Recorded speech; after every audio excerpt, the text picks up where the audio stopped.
அரசு ஊழியர்களுக்கு ஆண்டுக்கு 2 முறை அகவிலைப்படி உயர்வு அளிக்கப்படுவது வழக்கம். விலைவாசி உயர்வுக்கு ஏற்ப ஜனவரி மற்றும் ஜூலை மாதங்களில் அகவிலைப்படி உயர்வு அறிவிக்கப்படும்.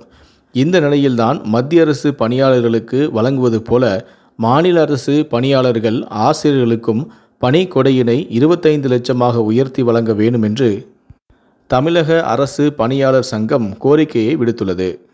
இது குறித்து இந்த சங்கத்தின் மாநில துணை பொதுச் செயலாளரும் விழுப்புரம் மாவட்ட தலைவருமான கவிஞர் சிங்காரம் நேற்று வெளியிட்டுள்ள அறிக்கையில், கடந்த 1/1/2024 முதல் ஓய்வு பெறும் மத்திய அரசு ஊழியர்களுக்கு 20 லட்சத்திலிருந்து 20 லட்சமாக பணிக்கொடை உயர்த்தப்பட்டுள்ளது.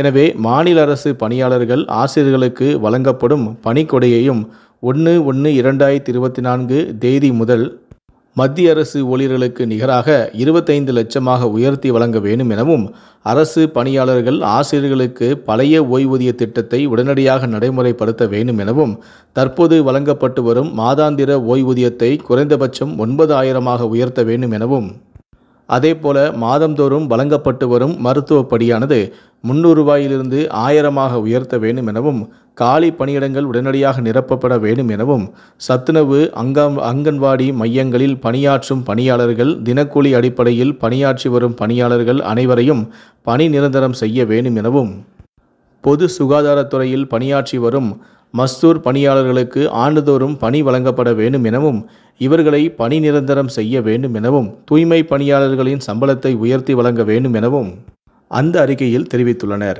இவ்வாறு தமிழ்நாடு அரசு பணியாளர் சங்கம் தொடர்ந்து கோரிக்கையை விடுத்து வரும் நிலையில், இந்த கோரிக்கைகளை தமிழக அரசு பரிசீலித்து விரைவிலேயே நல்ல முடிவை அறிவிக்கும் என தகவல்கள் வெளியாகியுள்ளன.